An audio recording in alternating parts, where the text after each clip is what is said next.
Welcome, everyone. This is our 10th of 12 classes this semester, and we're glad to see everybody here again.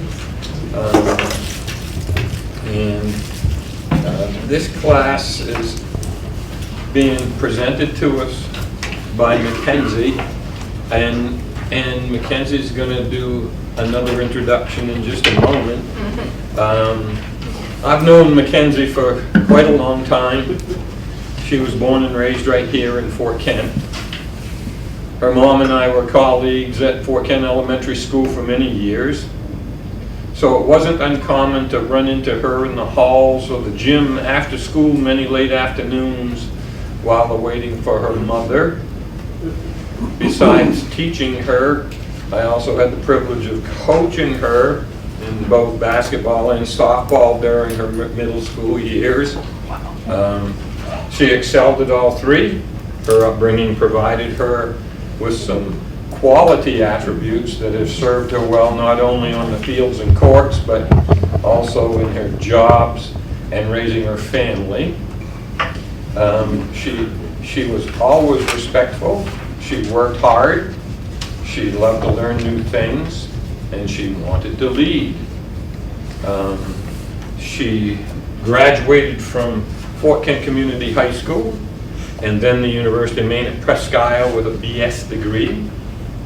She moved back to Fort Kent after graduation in 2008 and worked at FMS doing receivables and miscellaneous office work.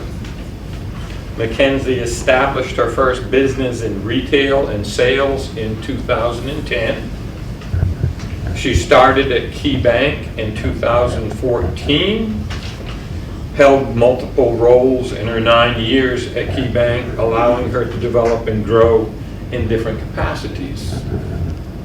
Mackenzie and her husband purchased M&M Service Station in 2022, which has further embedded her investment in serving the community.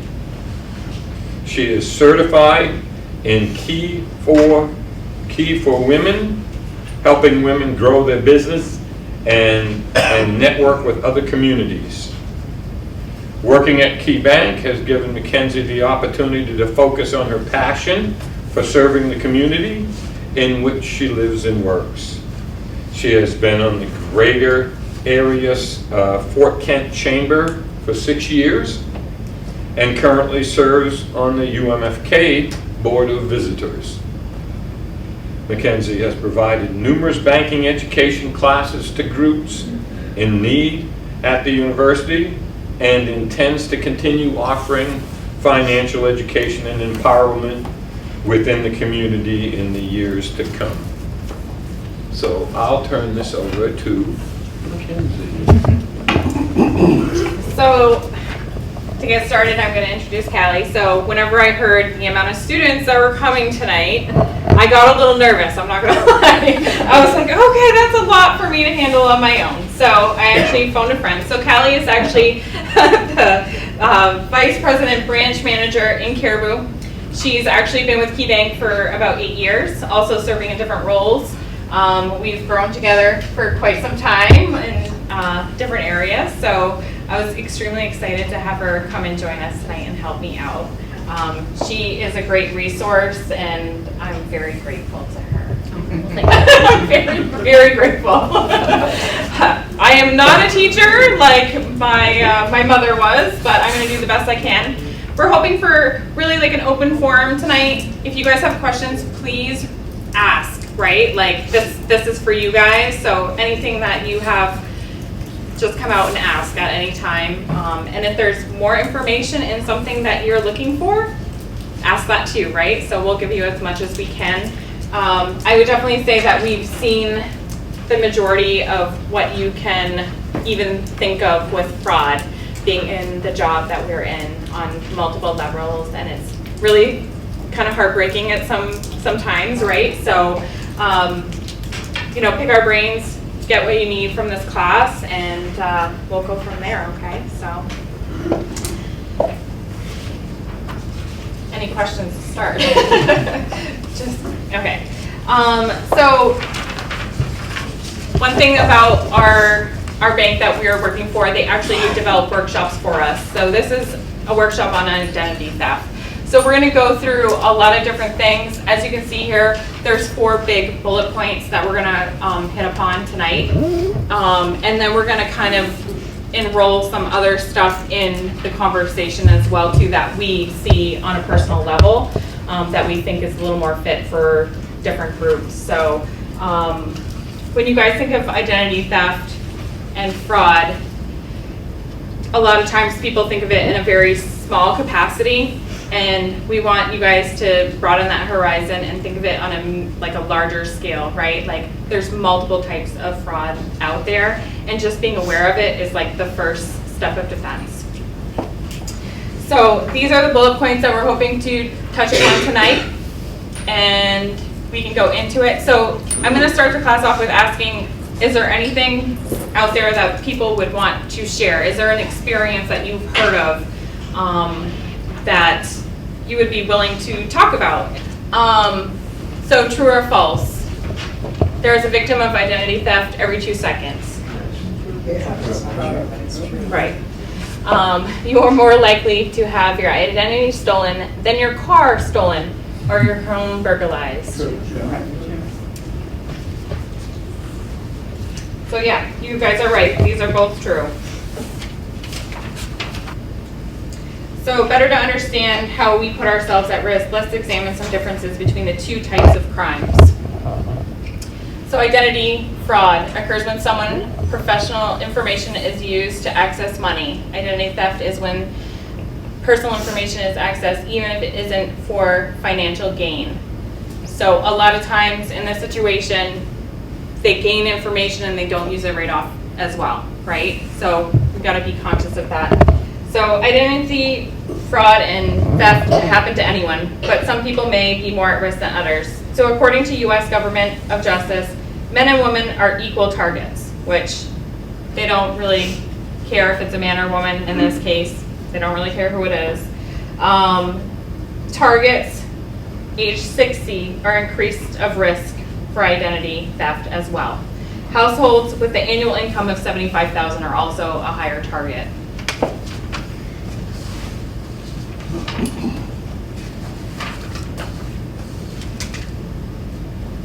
When someone steals your identity to impersonate you, open new accounts, take out loans, and rack up debt, you can suffer long-lasting consequences. So these are some of the scenarios that they've pulled from actual live surveys for fraud that people had to do to move forward from those situations. It was a survey that was put out by the ID Theft Center, and these are all victim cases, which I'm sure you guys can sympathize with. I lost out on a job opportunity. I can't qualify for a home loan. Like these are huge consequences, right, of people racking up debt and someone not being able to actually thrive in their finances. I had to borrow money to help with expenses. I had to use my savings to pay for expenses. These are all things that are pretty substantial. So they can also lose you time, money, and your reputation. Once your identity is stolen, depending on how many accounts and services you have, you'll have to contact every institution, right? So it doesn't just go to your one bank. It could be cards. It could be multiple things. Your email as well. Like everything could be compromised depending on how they got your information. So after identity theft has your personal information, what can we do?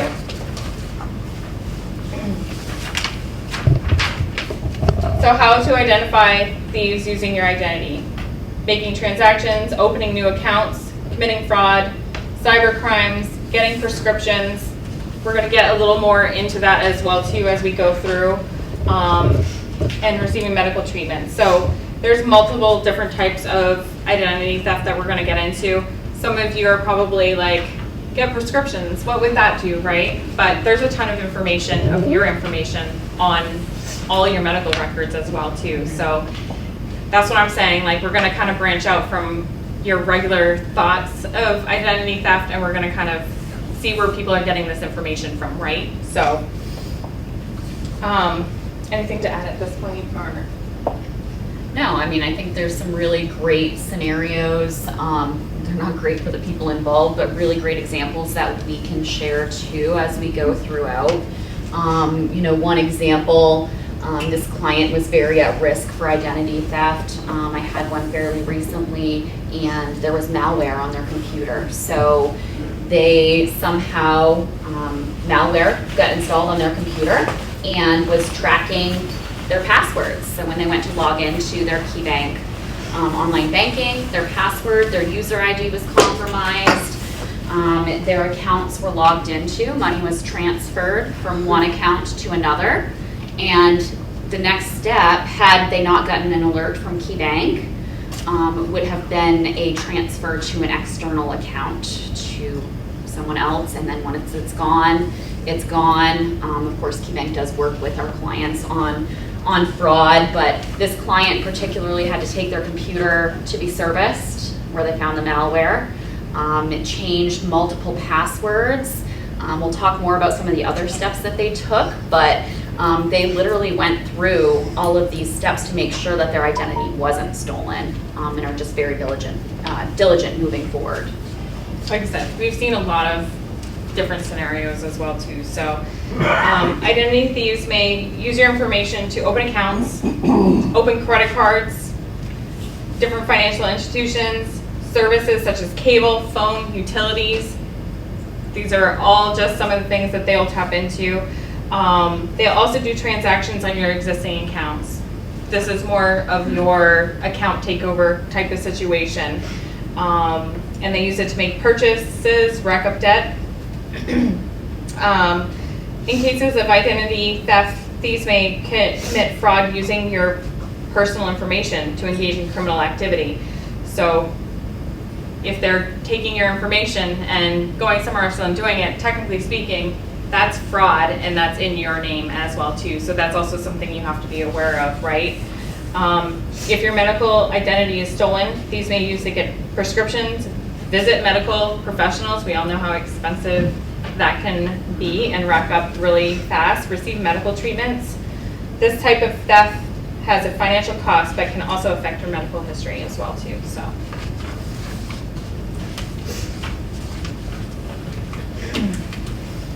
So now that you know how identity thieves can steal your identity, let's look at what they may be after in order to accomplish this.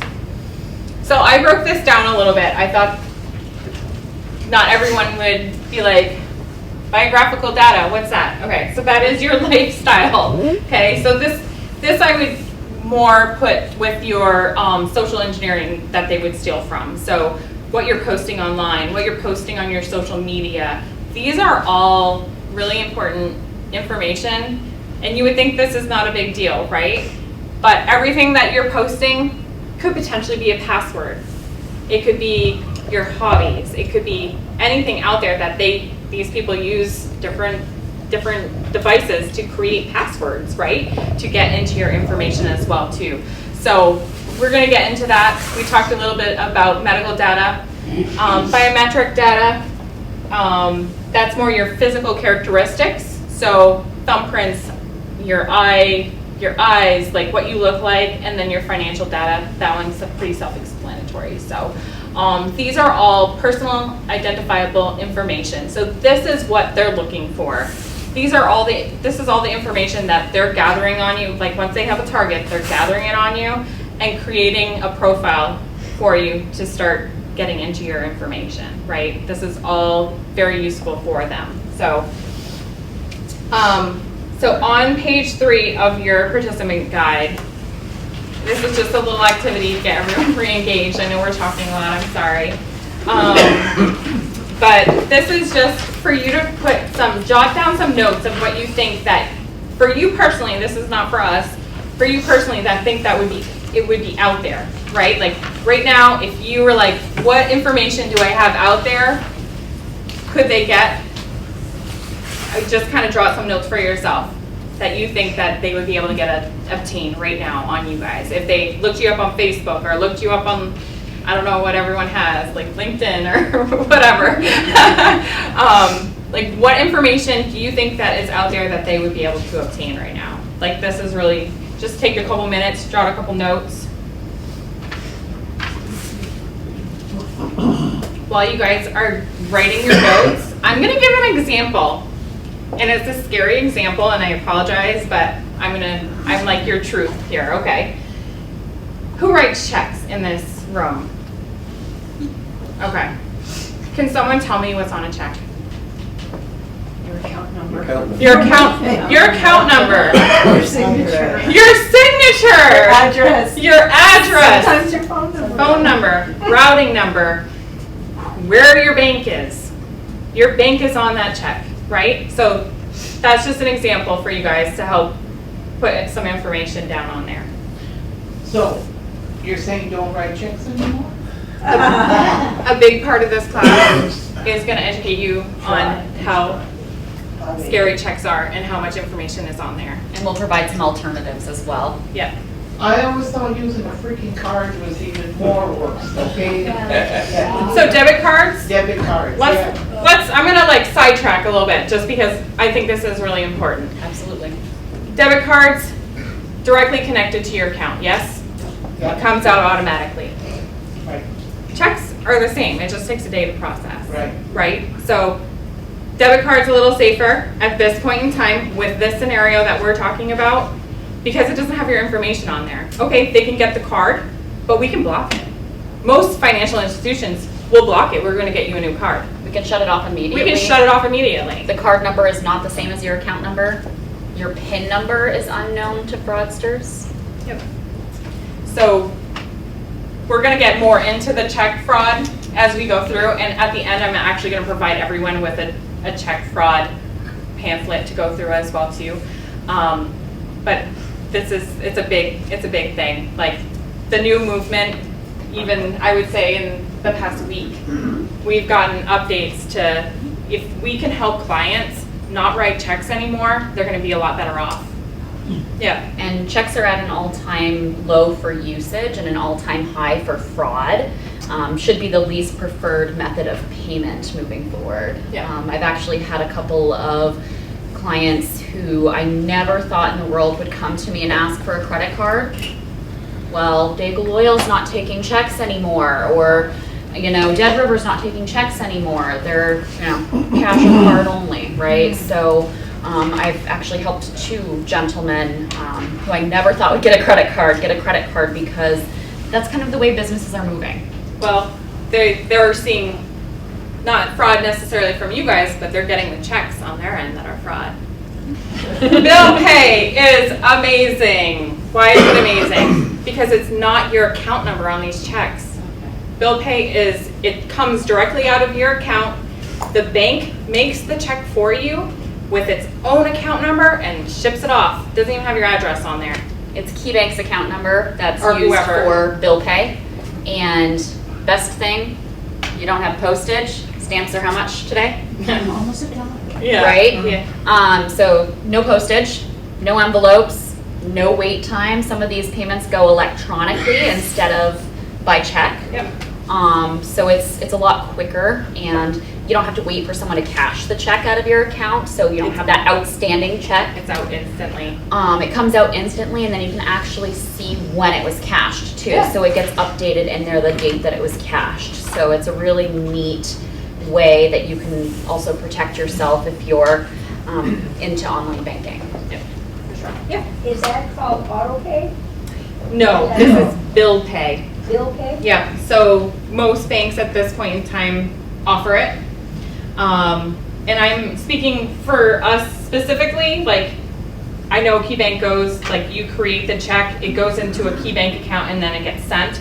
I'm not sure about every financial institution, but I think for the majority that's how it works, yeah. So what happens with bill pay is that you are actually going into your online banking, creating a payee. So each bill that you have, let's say it's Spectrum or Dead River even, or whatever, you're going to enter that information and your account number with that company. Once that's entered in the portal for online banking and bill pay. That's something that you can actually go in every month, or you can set it up for auto pay if the amount's the same every month. Yeah, it's usually not with utilities though, that's the only thing. Right, but if it was an insurance payment. Yeah. So you could set it up to go every 3 months if you like to pay it every 3 months, and it would just automatically, bam, done, you don't have to worry about it. So you can set it up on auto pay through bill pay. So I think auto pay, what you're thinking of is you're giving permission for Versant to come and pull the funds out of the Right. account, right? So that's a little bit different. Right. It's safe too? So I would hope so. But I don't know who's on the other end of that call, right? I don't know if they just had a really bad work week and they took a whole bunch of information and went home. Like, I don't know. I can't tell you that. And you never know when there might be a breach company-wide, right? I mean, Oh, you look guys at- have probably seen letters come in the mail saying, And look at Hannaford hey, this week. Or, Hannaford's been breached. Yeah. We're gonna give you Experian to track your credit bureau for a year. So that can happen too, and you're providing them your account number and routing number. yeah. Which, I mean, and I'm not trying to put the fear of everything in everyone, like, still do what you need to do, right? But yeah, we hope these companies are legit. I hope they're all signing waivers when they go in of confidentiality as well. But it's just one of those things where if you can be the one in control, I think that's really important as well too. Yeah. Question, what's a turnaround with bill pay? So kind of like what Callie was saying, right? It all depends on who you're sending it to. So if it's a larger company, a lot of times we'll communicate together and we'll just send it off. So Chase, Prudential, yeah, other major credit card companies that are pretty Yep. well-known, State Farm, those pretty much go electronically. So when you're adding a payee, if you don't have to enter a physical address when you are setting up the payee in there, that typically means it's gonna go electronically. And it will tell you too, Yep. a lot of times, whenever you create it and you go to send off the payment, it'll be like, your payment's gonna leave in 2 days, or they should get it by this date. They actually give you an ETA of when they're gonna be getting it. Well, what happened, I paid the insurance company, bill pay, and then I get a letter saying that they hadn't received my payment yet. And I was late, so it came in a week after. It had been 3 weeks. I said, what the heck happened there? You know, so that's why I was asking, what's the turnaround? Yeah, well, so here's the catch with that, right? There's a catch-22 because some of them, if they're not large enough, they're not going electronically. They're actually going via mail. Okay, so at that point, yeah, okay, should be a 2-3 day turnaround, but what if it gets lost in the mail? But your mailed check probably would have been late too. Yeah. If the postal service was behind. You know what I mean? It's up, and I'm not blaming the postal service. They're doing the best that they can. This time of year, especially, like give them some coffee when you see them, like whatever you can. But that might just be a coincidence as well, too, right? Yeah. Like if it got actually in the mail and didn't get there, those things happen because they cut a physical check and put it in the mail. But that's a good question. It's definitely a thing. I've actually had it personally happen to me. I've done bill pay for a lot of my for a long time. I like being in control of when things are coming out of my account. That's just kind of how in my head, that's how I work. And I've actually had that. And you can actually pull the report and you can see that it's not cash too, right? So maybe just that follow-up piece, like did it cash, did it not cash? Like you can actually track it as well too. I do it direct now with the company. Yeah, I they get an auto I pay. get an email right away, we received your payment, so. Yeah, no, and that's the comfort of that too, right? Like we're just gonna give you guys the tools and the resources. You guys can still write checks, my dear. Feel free. It's just I only use them to pay bills. Yeah, you know, I like don't use them at the stores, I use cash at the grocery store, everywhere yeah, else. no, and like we're just providing you the information. If you're wondering how it's happening, there's a lot that's happening with checks right now.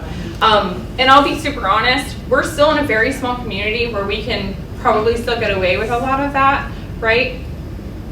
It's just something to be cautious of, and like everything else, right? It's moving up this way as well too, unfortunately. So, but yeah, I love the questions. Keep them coming. If you Yes. have more concerns, I love that. Like I said, we're here for you, so fire away at will. So I don't know if everyone got a little bit of time, or if this conversation was a little more beneficial than writing down some of that information on there. But this is just to really wrap your head around how much is actually exposed for you guys, okay? And I'll just add into like this information that you just wrote down.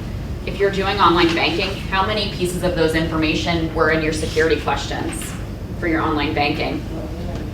Right? What pieces were in there? I mean, I can work with a client and their security question might pop up and what's your favorite board game? What are the most common board games? Right? Monopoly! Oh my god, I love that she said it though. I would say when the client is there, she's like, don't write that down. that's a common answer, right? So KeyBank and I think many banks are, and even investment companies are veering away from using these security questions because they're so common. Color of your first car, That's public information. favorite holiday tradition, Christmas, Thanksgiving, so Yeah. it's very common. So we're veering away from those types of security measures and really looking at the one-time passcode.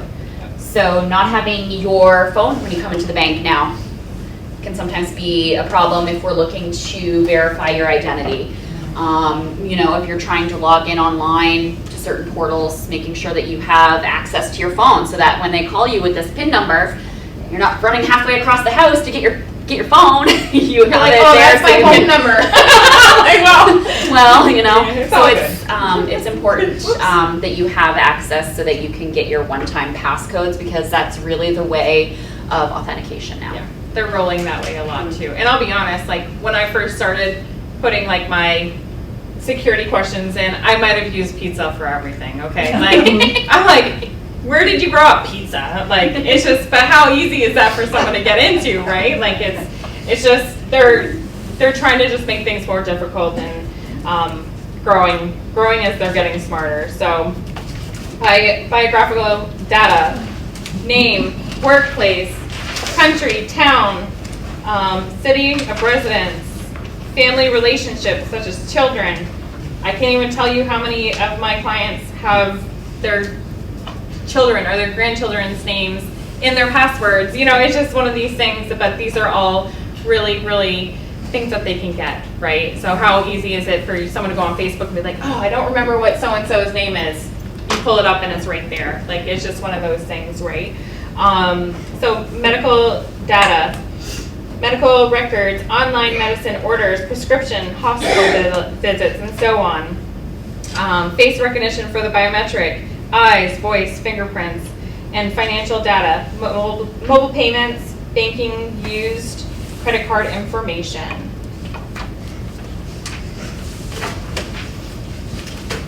So these are all a list of, there's a lot more out there, but all a list of what can be used to steal your identity. We've kind of discussed and touched upon some of these already. Social security number.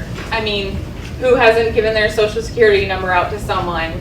Name, date of birth, address, driver's license, passport, marriage, divorce records. A lot of this can be public knowledge as well too. Insurance cards, credit and debit cards, personal checks, and email addresses. How often do we give our email address out as well too, right? It's just common habit, one of those things.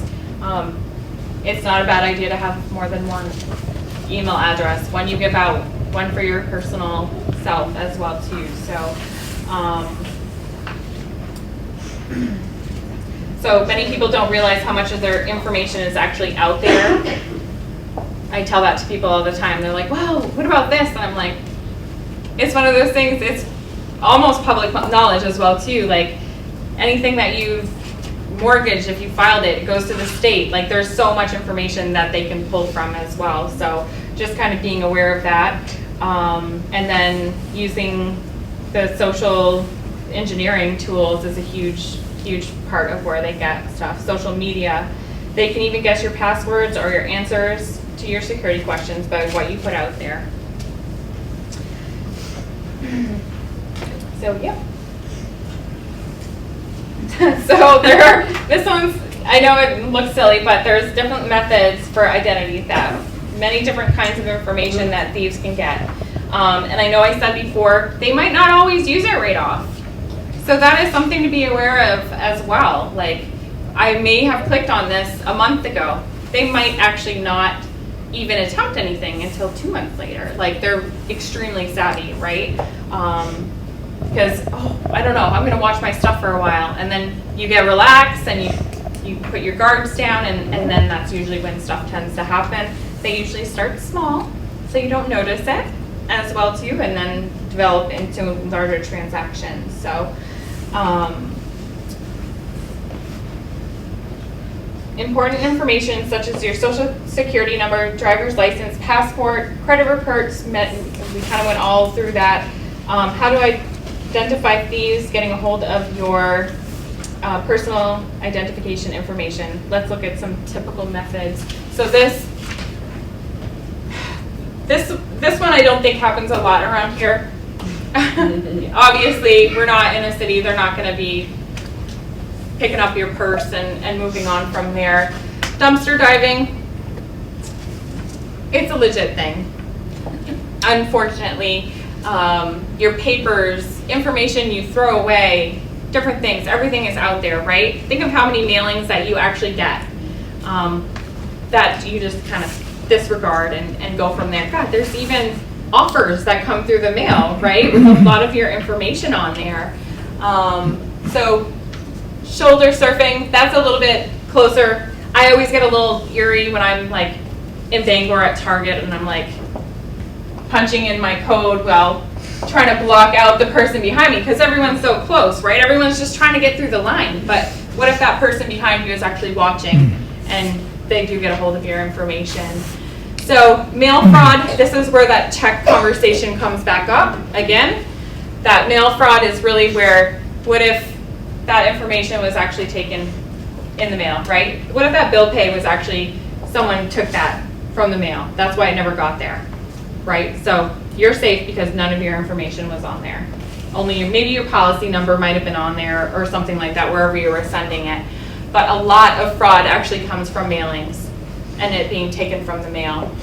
And then skimming. So this is your devices. Yeah, go for it. Question about when you said about mailings. Yeah. Are you saying that whatever we get, I get so much. I know. Do I have to go through it, or is it okay to throw it away? So I'm gonna get to more of that as we go, but that's a really great question, and we're gonna double tap on it. Okay. So that would be going into more of your dumpster diving that we're talking about. All those mailings that are coming in, instead of just taking them and throwing in the garbage, just shred that up. Shred that up. There's no need for that, right? Take a couple extra seconds, and if you want to cut it or Use some fire. Make some I fires. might, yeah, make some fires with it. You can, stockpile That it time of year. and make a bonfire. That's fine. There's enough of it, especially whenever the election was going on. I was like, there's so many. I was like, I don't even know what to do. I didn't even know that many people knew me. But it's all good. It's all good. So this mail fraud is more talking about you sending out checks and them getting taken from the mail. Okay. We've seen a lot. We've seen people recreate checks. We've seen people, you name it. We've seen everything. Okay, so we'll get more into that as we go. And then the skimming devices. So biggest thing that I've seen with people northern Maine, the skimming devices are not in town yet. Okay, like we check our ATM every day. Hopefully everyone does in town. I don't know if they do or not. The biggest one I've seen is actually when you're filling up away. You're at a Big Apple or you're at a Circle K or somewhere down. It actually happened to me, I think, in Ellsworth when I went down with my son. That's where my car got stolen when I went to fill up my vehicle. That's where they're stealing a lot of that from. If you think there's anything suspicious about the card reader that you're putting it into, don't use it. Move to the next, and they actually, As far as the skimming goes, I read somewhere that if you can swipe your card as opposed to sticking it in, you're better off. I would definitely say with a chip reader, Yeah. you're much more protected. Yeah. Yeah, it's that extra encrypted, moving forward. If you have to swipe, you have to do what you have to do if you're stuck somewhere though, right? And this is where we're gonna get into a huge conversation about debit versus credit, okay? As well too, so. But yeah, if you ever see a device in something where you physically yourself can like move it, the rule of thumb is contact law enforcement right away. Try not to touch the device, but try not to let anyone else use it, right? So they can get as much evidence off of the device as possible, so. You're talking about like go gas and put your card in? Yeah, That unit would move? yep, they actually, like, I wish I had a picture of it now, I didn't think about it, but they'll actually make something that fits, you know, like where you put your card in? Yeah. They'll actually make something that slides right in there that you can't see so much. You put her in there. I've actually seen cases too where it's the whole unit. So if you go up to an ATM, they have a whole coverage for the ATM that they could actually take off and put on as well too. So chances are they're probably not stealing your purse or your wallet, but a good form of practice is not leaving your PIN number with your card. That's a huge thing. I know that sounds silly, but a lot of people have their password book right by their cards. You know what I mean? It's just one of those things where if they have that, they have access to it. And unfortunately, that's when we're talking about like thievery and what's being covered, right? If your debit card and your PIN are together, they definitely look at that as like a, well, this could have been prevented kind of situation, right? So that's one of those things that I would definitely be aware of. Do not carry your social security card in your wallet as well. That's something that should be locked away at home. And going back to the checks, only carry checks if you absolutely need them, right? So if you disregard one or forget it or void it, it's still out there in the universe. So so I'm gonna hand it over to Callie. You're gonna get a drink of water. I'm gonna get a drink of water. Callie's gonna go over some potential scams, and I actually was on a fraud call today and was able to print a whole bunch more. So she'll start, and I will chime in with some of the ones that I heard about today. Okay. All right. So identity thieves can use many methods and techniques to steal your identity. In general, common scams include phishing scams, telephone scams, and elder fraud scams. And we'll go into some detail on what each of those are. More sophisticated identity thieves might use technology to access your data. And the most common method of that is called phishing. So some of you may have actually gotten a phishing email. So I actually got one the other day at work, and a method that he is trying to take is educating everybody on our teams about phishing emails. I didn't pass because I was trying to get through all of my emails quickly and I did not pass, but they made me do a training, so I am good to go. So you all may have received phishing emails. I do also have a couple of clients who have received emails. They look very much like they're from KeyBank, and they're not. It's pretty scary how accurate they look. So we'll get into like how to identify emails, phishing emails, and all of those fun examples that we'll have. So the phishing is when a scammer uses fraudulent emails or texts or copycat websites to get you to share valuable personal information. The scammer might include requests from people pretending to be a friend or family member who needs financial help. Phishing scams include emails where thieves will often send out fake emails impersonating a company you do business with, such as your bank or credit card. Or they'll reach out to you through email to pretend they're protecting you from a virus or malware allegedly detected on your computer. She like really honed in on that. We see a lot of that one, you guys, unfortunately. You're trying to protect yourself, protect your computer by getting some security, Updates or- Norton, Yeah. Norton antivirus, McAfee. You're trying to protect yourself, but you're getting these emails to renew your service. Click here now to renew your service. We're going to give you a discount. They might even call you on the phone to tell you you need virus protection. Your computer's not protected. Act now, right? So be very, very cautious with those. I've seen it so many times. So telephone scams occur in a variety of ways. It might be a telemarketer who's calling you with a special limited time offer.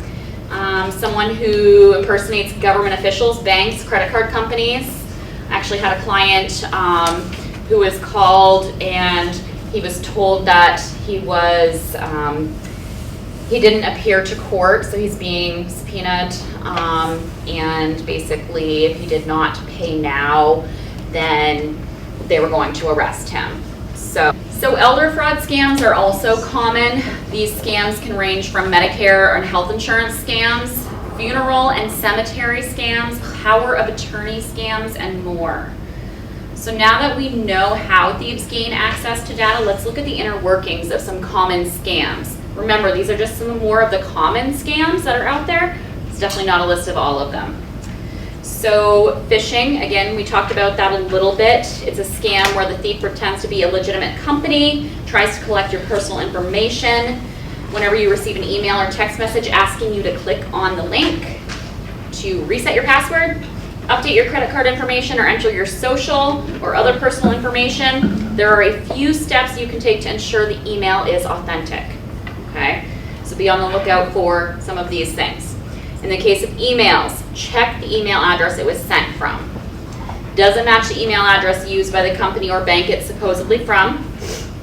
Look for subtle differences in spelling, email address providers, or individual names. For example, if it's from a financial institution, make sure the email address says something like johndoe@acmebank.com, not johndoe@acmebank.com or johndoe@gmail.com, or amcebank.com is what this says.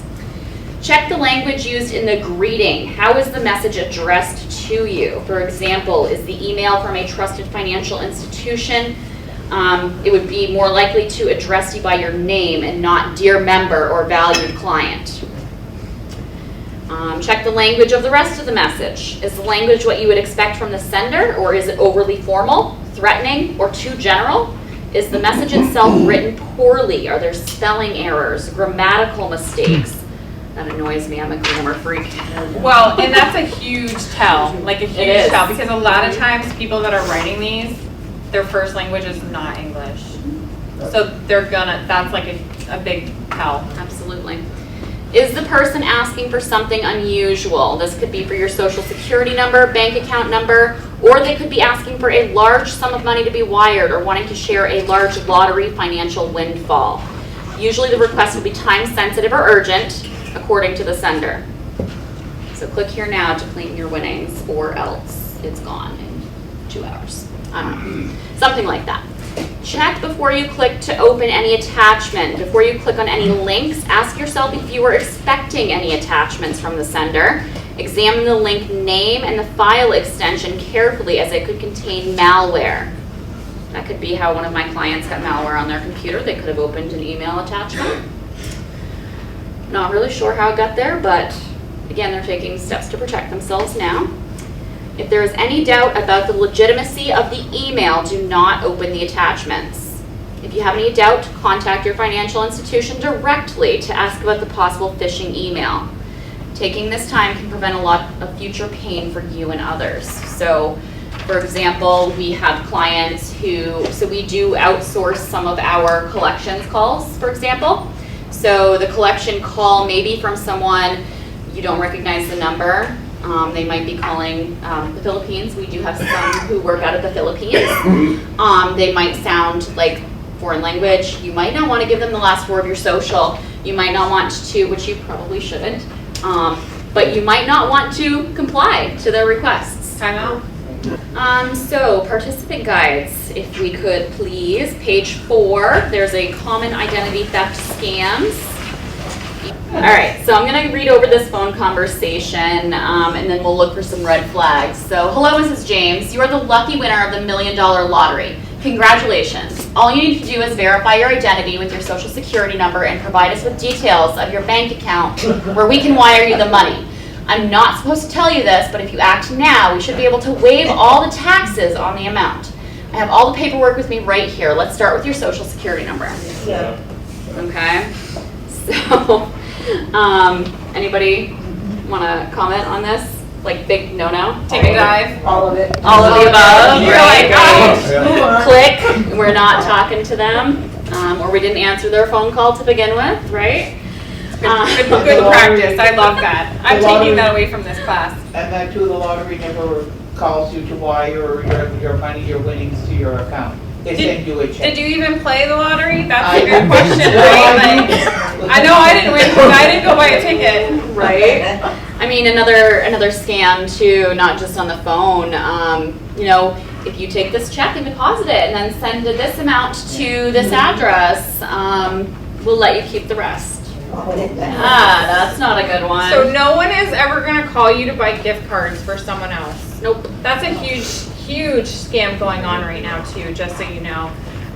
Go buy all these gift cards and then send them here and Or give me the PIN numbers. give me the PIN numbers. Yeah, like that's a Yep.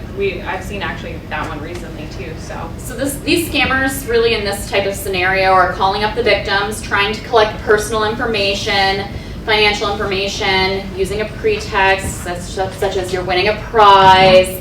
So you gotta watch out for these telltale signs that the caller is trying to gain information about your identity. So listen for the content, listen for the urgency. Are they pressuring you to make a decision fast? Listen to what they ask for. Are they asking for your whole social security number over the phone, or do they ask you to confirm it? Are they asking you to wire money or transfer cash in some way? So if you want to the next. So most phone scammers are actually strangers and they don't know the victim. However, some phone scammers will look up information about the victim's family or pretend to be a third party to appear more credible in their scams. Some scam artists might even be acquaintances, friends, or even family. So let's learn more about that on slide 15. yeah, sorry. So we've looked at the phone scams. They're often used on senior citizens, right? So those are, again, as Mackenzie said, most of that generation is targeted. We'll see another way that scammers target senior citizens. People should be aware that elderly friends and relatives may become victims of this next scam. So many seniors may own assets such as a house, car, have retirement funds like a 401k, or have other benefits that can make them attractive targets for identity thieves. An identity thief may be a stranger who tries to befriend a senior, a professional who may have access to the senior's home, or even a friend or family member. One of the more common ways in which thieves target seniors is by abusing a power of attorney. If you are a senior or caretaker of a senior, be aware of anyone asking for your power of attorney. Who can tell me what a power of attorney is? It's a document, legal document. You have the person giving the right to another person to sign all documents, take care of financial, legal, medical Exactly. activities. So to make decisions on their behalf. So these scams commonly involve financial decisions. Seniors often may need increasing help with their everyday finances, including household and medical finances. They might grant a family member or a close friend a power of attorney. An individual who's granted a power of attorney is legally bound to act in the senior's best interest, but sometimes the individual does not. So, slide 15 here says, this is an elder fraud scam. 87-year-old Mr. Alley lives alone in his house. His wife passed away 10 years ago. His children live in a different state.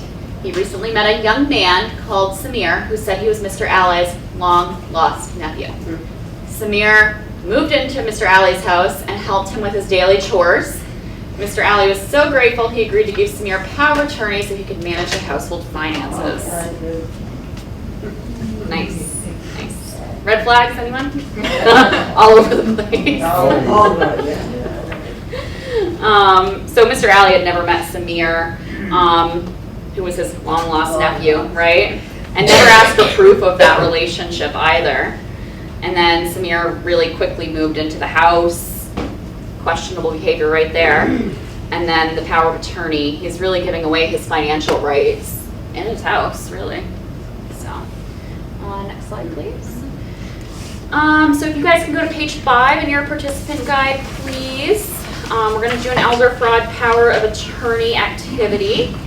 So this is the prompt here. We're gonna have you go through and look for red flags, anything suspicious, and then we will reconnect in a minute or less.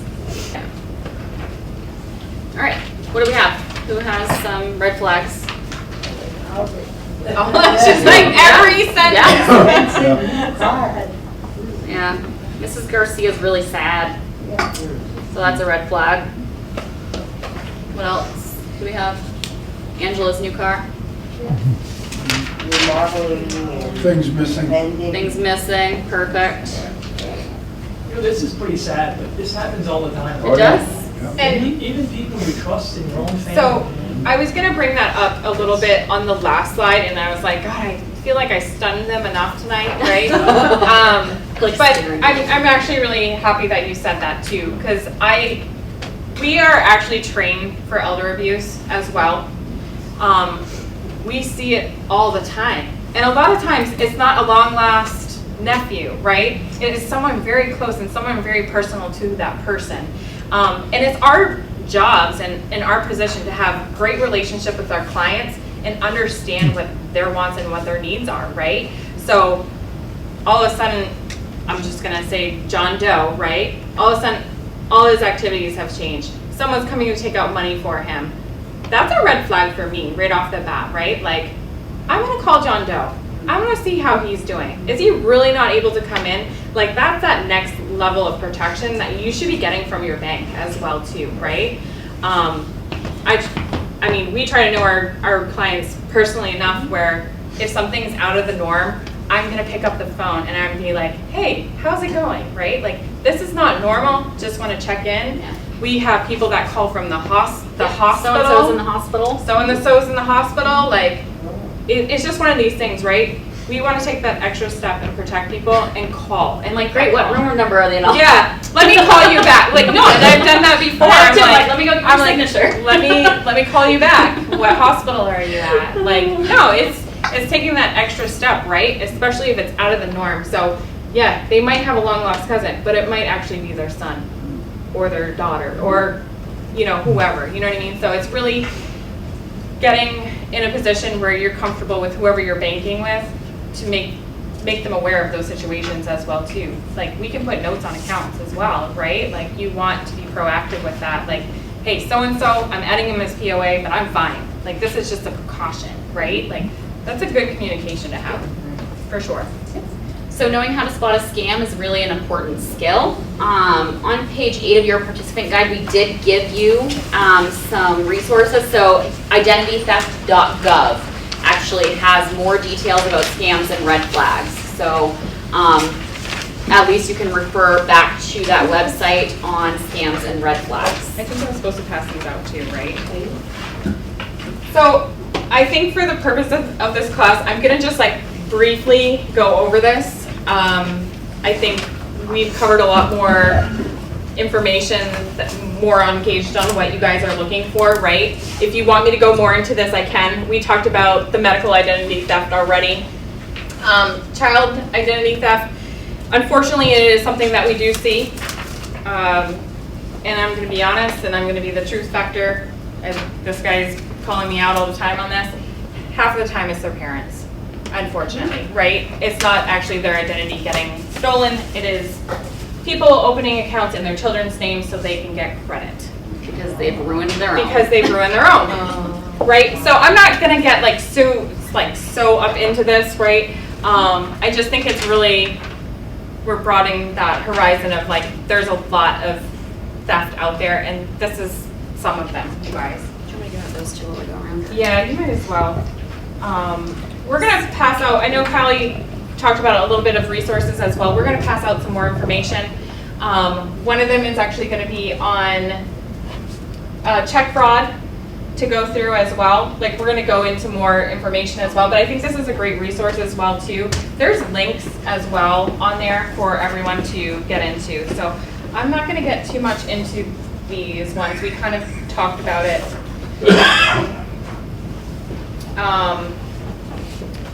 So this would go into more of like your medical, what they're looking at, right?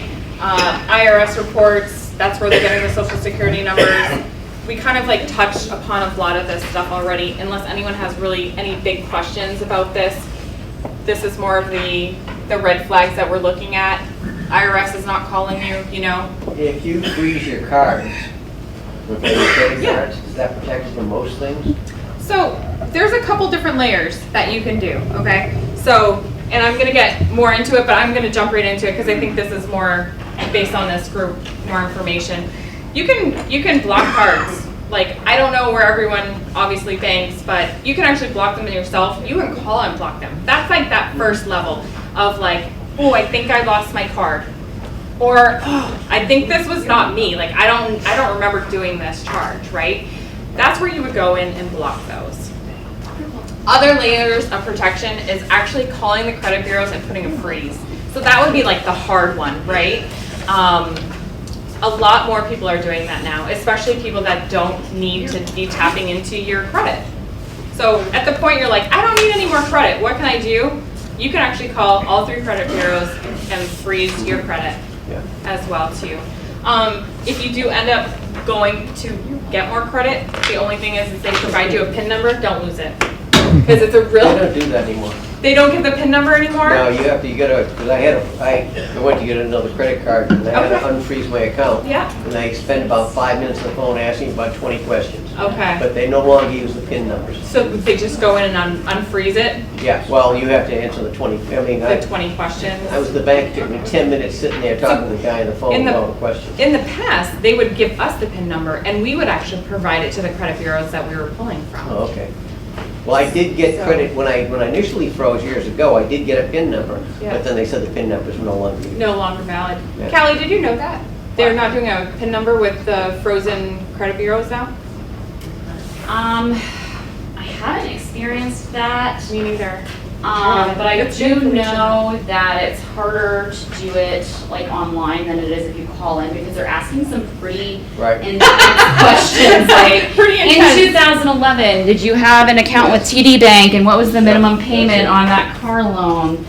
So they're They give asking you some 5 pretty. choices or none of the above. Or Would none. you like some? Wow, that's good information. I didn't know that they got rid of the PIN. But that is another layer of protection as well too, Right. so. They definitely have 5 or 6 questions and you got 4 or 5 choices. Yeah. And if you screw up, you don't go any further. No, then you're done. Yeah. You don't get a second chance. It's not like one of those game shows where like, well, you messed up on this one, go to that one. You're done. If you freeze your accounts, then they can't get credit cards or anything on them. can they? Right, they can't pull your credit is what's happening, right? So it's not that they're trying to fish for information, but if someone stole your identity and is trying to go get credit, Right. they can't. Right. That's where that comes in, really handy. And really, like, if you're not borrowing anymore, Yeah. it's a great solution. It really, really is. I personally don't, but I have Credit Karma, and I know I do too. I'm like some people are not a fan of it, but But I do like it. well, you actually put me in my place the other day, so which Typical. I appreciate. Like I really do appreciate that. So Credit Karma is another solution that I provide. Not only people trying to build up their credit, Yeah. but I also provide it for people that are looking to get notified when people are checking their credit bureau as well. So So I have Credit Karma. So if I go get a new card, let's say I was like, "Oh, I really want that card because it's giving me so much points back or whatever. It's a department store. I'm buying clothes or shoes, if I'm being honest. Shoes. Shoes, I'm not going to lie. So one of those things, it will automatically send me a notification. You just checked your credit, right? I've actually had a partner of ours that worked with us that actually was alerted of identity theft because he got a notification and he's younger than me, you know what I mean? So it's a really nice thing to have. He's still developing his credit. So everything matters at this point. And he's like, yeah, I got pinged and it wasn't me. So he called all the credit bureaus. You know what I mean? It's just one of those things. It's a nice tool if you're not looking to freeze up your stuff. It is. I like to use Credit Karma to, like Mackenzie said, like more of a coaching tool for some of our younger clients who may not have credit, need to build credit. Also looking at, okay, if they don't fully know, maybe we have someone who comes in and they have a bunch of debt that they can't really give me a good picture on, but they have Credit Karma, we can use it for that. I do find the scores can vary quite a bit from Credit Karma to what we actually pull on our credit report. I've seen a 60-point difference before. Yeah, and then the other thing you have to be kind of weary about, which is why I kind of was like, Mackenzie, Credit Karma gives you so many ads, and like they want to sell you different cards, right? They want you to use the products that they are endorsing. You might start getting junk mail when you're with Credit Karma, but if you're shredding it or bringing it to your bank to shred it, you're fine. And I push back on you because most of the times when you're signing up for emails, you guys, there's always going to be a button at the bottom. Do you want flyers? Do you want feedback? No, we do not, right? So that's a big thing with Credit Karma is just to opt out. What's a good credit score? I've seen them range in all. Oh, yeah. So honestly, I would say, and I'm going to be generous here, like it's a pretty broad spectrum, like 750 up. I would say 700. Okay, see, that's what I mean. Like everyone's different, but the highest score is an 850. The lowest score we've seen, a 0. no, because these are you get some for your name. well, so someone entering the age of 18, someone turning the age of 18, fresh slate, no score. But other scores could be 350. Yeah, typically we don't lend under the score of 660 sometimes. So it depends on the type of loan or product or whatever, but we're looking above a 660 usually. And it's hard to, I know that a lot of people are like, cash is king, right? But I haven't used my credit in years. Has anyone traveled lately? Is cash really king? No. No. Unfortunately, not anymore, right? My husband was shocked. The funny thing about that is if you have, let's say, 4 credit cards, and you say, I don't want 4 credit cards, and you cancel one, your score goes down. Oh, yeah. So there's a big thing for that, right? So do you know the reason behind it before I get into it, or do you want me to get into it? You want me to be in debt, that's why. So there's a couple different red flags whenever you close out a credit card, okay? So one is they're like, oh, that person can't handle that anymore, so they're closing it out. So that's like a ping, right? You're also you're bringing down your line of credit, Your available your credit. available Yep. credit, right? So you may have 4 or 5 cards, and okay, so like take me for instance. I've been doing credit since my first department store that I went to, right? So I've got credits all over the place. So I might have $80,000 of unsecured lending. I don't use Available that. to you. Available. I don't use that. But because of that, I look really good on the credit bureau, right? Because I maybe have 2% out on all those lines of credit. I can manage my credit, right? So it's not that they want me to get in debt. It's I know how to manage that credit, so I have a much higher credit score. So they want you to only utilize 30% or less of credit card or unsecured lines, let's say. Because you can they lump it all together on the credit bureau. So I'll give you another example too with, closing a card or paying something off. So for example, I took out a student loan, right, when I first started in college. I just paid it off. My credit score went down because it's my oldest account. They get rid of the history. Okay? Never so that close your reduced oldest my card. credit history. Not fun, but I paid my debt. I might not shop at that department store, but it was the first card I had, and I'm going to keep it We're until gonna keep I it die. open. So oftentimes we tell clients, we might advise you to say, pay this down to 0, and let's leave it open for emergencies, lock it up, keep it secure if you're not gonna use it. You can cut it up even, that's Yeah, fine. but keep the card open, or if you get a notice from the bank, we're gonna close this if you don't use it within 2 months. Use it Go once. buy a pack of gum. Yeah. Or not, keep it open. It's true, but it actually has a big impact on your credit when you close them out. It really does. It lowers that amount of line that you have, and then they think you can't handle it too, so, yeah. I have a question as far as credit. When you get a credit card, they give you $10,000 or $15,000 credit line. Yeah. If you don't need it, do you lose points for bringing it down to like $5,000? Yeah, because you're lowering that amount of credit line to your name. But if you have a credit card and it's lower than how can they, they can't steal that much, right? Right, so we're gonna get into, if you guys don't mind, I'm actually gonna roll right into the credit card versus debit card, because I think this is gonna alleviate a lot of those questions. Do you want to just finish this? Oh, And yeah, then we'll let's- kind of, because this is like the last like Yeah. stretch. And then we'll go into the side stuff that So- we have brought you. So, yeah, We brought all sorts of good stuff. We brought all kinds of information for you guys, so, do monitor your accounts. We talked about the credit bureaus, we talked about the credit scores as well. Monitor your financial statements. If you don't have online banking and you get statements in the mail, that's completely fine. But go through them, right? Like, make sure all those transactions are yours. And usually there's a delay, right? So the sooner you get those statements, the sooner you should be looking at them to bring them in, if there's anything on there. Because if it's done that way, there's only a certain amount of time, right, that it's good to look at. Practice online safety. Do secure important documentation, right? Don't leave things hanging around. And be aware of your surroundings. So like when you're at Target and shopping, just be aware of who's around you and when you're punching your numbers in and things of that nature. I'm going to add a couple of quick do's. Do use your credit card, Use which your we're going to credit. get into. Yeah. Use your resources, your bankers, your pamphlets that we gave you out today. Use your resources. Do not keep all of your assets in your checking account. Try to use a savings account, maybe a CD. Tie some funds up so they aren't accessible. Don't use public Wi-Fi. Don't click unknown links, and don't open suspicious attachments. So I had a couple more from my fraud seminar today. Order items from a trusted site. So if you're going to order online, that's great. Just make sure that you know where you are. Do not provide gift card information to anyone over the phone. That's that gift card scam that we talked about.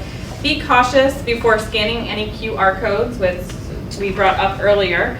And then it says be cautious on clicking links and emails or text messages too, right? So a lot of times now they're sending text out as well. So just know before you go. Okay. So there are a lot of common holiday scams going on right now. Actually, today at 11:09 a.m., I got an email as a KeyBank client that says, be aware of holiday scams. So they actually gave me some resources. So I'm going to show you a resource that you have available to you. So if you go, you do not have to be a KeyBank client to access these resources, okay? So key.com/fraud. Okay, so key.com has a ton of financial resources, not just related to fraud. You can relate it to budgeting, you can relate it to, I don't know, planning for a wedding. I don't know, there's like a ton of articles in here. There is unlimited resources at your fingertips from trusted advisors and on a secure website, right? So use your resources, key.com/fraud. There are different scams listed here, when you can expect to be contacted, how we protect you, be aware of the latest scams and how you can avoid them. So learning about the latest scams, more details on them, steps you can take for added security, talking about elder scams, spoofing, if you want to learn more about the definitions of each type of scam. And then, like I said, there really are a ton of other resources if you click around, how to protect yourself from fraud. And we just gave you that handout actually. So, really looking at other ways you can protect yourself, FAQs, things like that. So if you click around on key.com, you can find unlimited resources. And I think there's, like, on the pamphlets that we passed out at the end too, there are listed websites on there for you guys to reference as well too. So, Banks Never Ask That. That's a fun one, actually. Yeah. We actually went through that in one of our team kind of like huddles, and they have cute little videos on there. So if you're bored and think that you want a good laugh, there's some cute ones on there. So it just kind of goes over what banks would not ask you. So just kind of some funny scenarios there. Then That's on the back of one of these. The protect yourself from fraud is at the very back. banksneveraskthat.com. I'm gonna check fraud one And has then more. the check fraud one as well too. Like, I think that moving forward as much as possible, you have to do what you have to do, but if you can find other solutions other than writing checks, you're putting that extra layer of protection for your accounts, right? Everything for the most part is on there. So we pass that out because we just think it's extremely important that you find other solutions, and there's a ton out there. Even if you don't want a credit card, you can buy. I've had people that were traveling before, and I'm like, buy prepaid debit cards and bring it with you. Traveler's checks aren't really a thing anymore, right? So this is that extra layer of protection, because that's normally when it's going to happen, is when you're traveling, unfortunately, because you're going to really exposed areas for sure. So, but yeah, the check fraud, I think, is just really important to kind of drive that home. And if you need more solutions, feel free to ask more questions and go from there. But yeah, I think, are there any other yeah. I travel through the U.S. Yeah. And I call my credit card and the key bank says you don't need to call. So one of the biggest things that I would say is make sure your information is accurate with your bank before you leave, okay? Your phone number, because they're gonna call or they're gonna text. Set up fraud alerts on your phone. You can have alerts, like I get alerts when I get a deposit. I mean, I just really like seeing the money go in. But it's really important to know when money is coming out and going in, because what if I'm not the one that did that deposit, right? Like, I'd want to know, is someone using my account? Does someone access my account? They might be testing something. It's really important to just be aware of everything going in and out. I have it set up for my checking. I have it set up for my credit card as well. When I travel, I make sure my phone is updated. So if I get a text message, I can answer it, right? And I want it to go, I want it to go through because it is me. But then if it's not, I'm getting that notification right away as well too. When in doubt, if you're traveling, doing anything online, use your credit card. If you don't have one, purchase a prepaid debit card if you need to. Like, it's really important. There's a huge difference between debit and credit. Debit cards, they have access to your funds right away. Okay, so these are funds directly coming out of your account. They're actually take a lot longer to investigate as well too. Yeah, go for it. It's like a checking account. Yeah. If you have money there, you can do. Absolutely. So Callie mentioned earlier, a checking is great, but put your assets in a separate account. Don't link it for overdraft protection either, right? So a lot of people are like, oh, I have a checking and I have a savings, so it is safe. And I'm like, is it your overdraft protection? It's the same thing, right? So just being aware of that as well too. But having that separate account, so you're checking, you're still gonna write checks, right? So having a limited amount of your assets in that checking account is really important if there is any fraud on the account. Yeah, really just your month-to-month expenses and maybe a little cushion as well would be what we recommend to keep in your checking account. It varies person to person, so I can't really give an amount because it varies. Different. It varies so much, but credit cards are much easier to dispute. It's actually on your financial institution and not on your assets. But not everybody takes credit cards or debit cards. So we're one of the very few people in this area. So we have restaurants and stuff that don't take cards around here and everything, and they can get away with that, and that's totally fine. In that case, I would go to your ATM and take cash out and go from there. Yeah, for sure. Yep. I mean, and no offense to Al, like I love Al's. I go to eat at Al's all the time, but I'm not dropping off my check at Al's, and I don't know who's handling that check. And you know, there's some savvy kids out there now. I don't know. I try to trust everyone and lead with that best foot forward, but yeah. Could you either destroy the Smith or She's like, squish it. I love that. I've always been under the assumption that if you have a debit card, a bank debit card, and you use that as for a transaction, for a credit transaction, if there's hacking involved or a scam involved, it's unlike a credit card, which is insured. through the credit company. And there's the difference. Yeah, there's a huge Okay. difference. That's why Then I'm fine. we promote credit cards for your protection, but also for simplicity as well too, right? So 9 times out of 10, after 10 days, you have those funds back. Because there's zero liability for you, because it's on us, it's not your funds. So whenever it's your funds, there's more investigation that can be held. It has to be done within a certain time frame as well too, or you're still liable. There's a lot more to it. And the financial hardship, right? Yeah. So you're using your debit card, that can cause all kinds of rollout. Well, now they just took $5,000 out of your account. So now you're overdrawn. Now you don't have funds. Like, there's a lot more to it than that, where if it was a credit card, your assets are fine, right? That's on us. That's not money out of your account. That's not providing you those hardships, right? So there's a lot to it, and I could really go on about this like all night long. So we're actually telling you not to use a debit card. Not to you. Not to use. Don't use debit cards. Don't use debit cards. Oh.